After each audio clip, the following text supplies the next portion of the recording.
संगीता बिना माँ बाप की 8वीं फेल लड़की थी।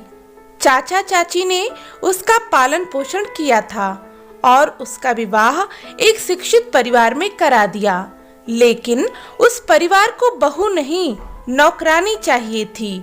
घर के सारे कामों में उसे ही झोंका जाता और रोज ही अपमानित किया जाता। उसके गांव की बोली और 8वीं फेल होने का मजाक उड़ाया जाता। उसके पति अमित उसे दिलासा देकर समझाते, वह इसे अपनी अच्छी किस्मत मानकर संतोष करती थी। फिर अमित के छोटे भाई की पढ़ी लिखी और दहेज लाने वाली पत्नी के आने के बाद उसकी स्थिति और भी बुरी हो गई। यह सब देखकर अब अमित भी बहुत परेशान हो जाता और उसे इस दशा में देखकर संगीता अंदर से रो पड़ती। हम सब आज मूवी देखने जा रहे हैं, छोटी बहू लेकर जा रही है, सासू माँ ने बड़े ही गर्व से कहा तो संगीता का सिर ऊपर ना हो सका। माँ, संगीता को भी ले जाओ ना। जाने कैसे अमित ने बोल दिया। तो घर पर खाना कौन बनाएगा? संगीता की ननद ने कहा। खाना हम ऑनलाइन मंगा लेंगे, अमित ने बोला। आज तक ऑनलाइन खाना घर में आया है क्या जो अब आएगा? सासू माँ ने क्रोध से कहा और सबको चलने का इशारा किया। अपने इस अपमान से दुखी होकर संगीता अपने कमरे में आकर रोने लगी। अमित उसके पास आया और उसे तैयार होने को कहा। हमारी शादी को 1 साल हो गया, हमने कोई मूवी नहीं देखी, आज चलेंगे। और खाने का क्या होगा?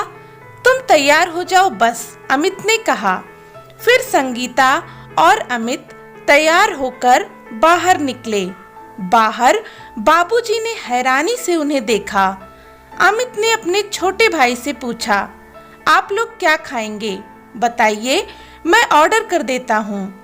बदलाव की इस हवा को देखकर हैरान बाबूजी कुछ बोल ना पाए और देवर जी तो पैर पटकने लगे।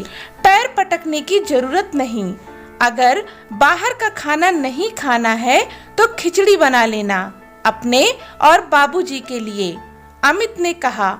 और फिर उनकी प्रतिक्रिया देखे बिना संगीता की बाह पकड़कर बाहर आ गया और फिर बाइक पर बिठाकर संगीता को पिक्चर हॉल ले गया। संगीता आज एक नया ही अमित देख रही थी। हॉल के बाहर काफी भीड़ थी। एक लाइन में उसने देवरानी को भी लगे देखा। अमित ने टिकट ऑनलाइन ही ले ली थी तो वे अंदर आ गए। थोड़ी देर बाद मूवी शुरू हो गई और संगीता सब कुछ भूलकर हॉल में पहली बार मूवी का आनंद लेने लगी। वे पिक्चर देखकर बाहर निकले और पहली बार अमित ने संगीता को एक रेस्टोरेंट में खाना खिलाया। उसे विश्वास नहीं हो पा रहा था। सब कुछ स्वप्न सा प्रतीत हो रहा था, लेकिन उसकी आशंकाएं बार बार उसे डरा रही थीं। अमित को शांत देखकर वह हैरान थी और अमित भी उसकी हैरानी का पूरा आनंद ले रहा था। जब वे दोनों घर आए तब उन्हें पता चला कि उनको टिकट ही नहीं मिले और वे सब ऐसे ही घूम फिरकर वापस आ गए थे। सासू माँ और देवरानी जी रसोई में जुटी हुई थीं। खाना ऑनलाइन ही मंगवा लेना अपने लिए, तुम्हारे लिए नहीं बनाया है, सासू माँ ने कटाक्ष किया। हालांकि वे खाना खाकर ही आए थे, फिर भी अमित को क्रोध आ गया। उन्होंने कहा, संगीता आप सबके लिए रोज खाना बनाती है, आज यदि उसे बाहर जाना पड़ गया तो आप इसके लिए खाना नहीं बनाएंगे क्या? यह गई ही क्यों? हमने तो आज्ञा ना दी थी, सासू माँ ने मुंह बनाते हुए कहा। एक पत्नी के लिए किसकी आज्ञा मायने रखती है, अपने पति की या किसी और की? मैं ही इसे लेकर गया था अपने साथ।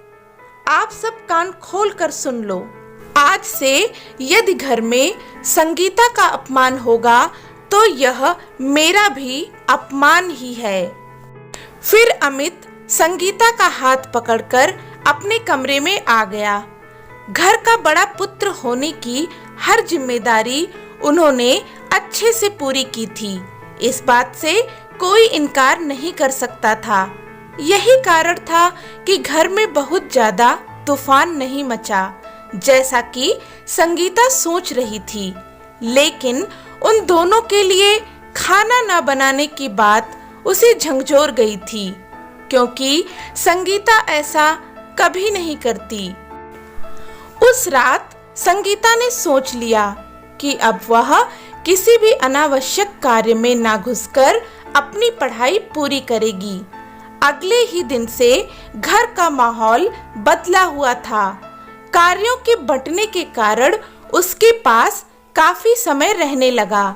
उसने सीधे ही 10वीं की परीक्षा पास की और फिर अमित के सहयोग से आगे बढ़ती गई। बीएड के बाद एक विद्यालय में उसकी अध्यापिका के रूप में नियुक्ति का पत्र आज अमित के हाथ में था। तभी संगीता की बेटी मंजरी अपनी किताब में नजरें गड़ाए वहां आई। माँ, हर पुरुष की सफलता के पीछे एक स्त्री का ही हाथ होता है क्या? हाँ, ये सुना तो है बेटी, लेकिन तेरी माँ की सफलता के पीछे तेरे पापा का हाथ अवश्य है। उसके चेहरे पर तैरती हुई मुस्कुराहट को अमित ने मोबाइल में कैद कर लिया। तो आज की यह कहानी आपको कैसी लगी? अगर अच्छी लगी तो प्लीज इसे लाइक करें, शेयर करें और चैनल को सब्सक्राइब करें। धन्यवाद।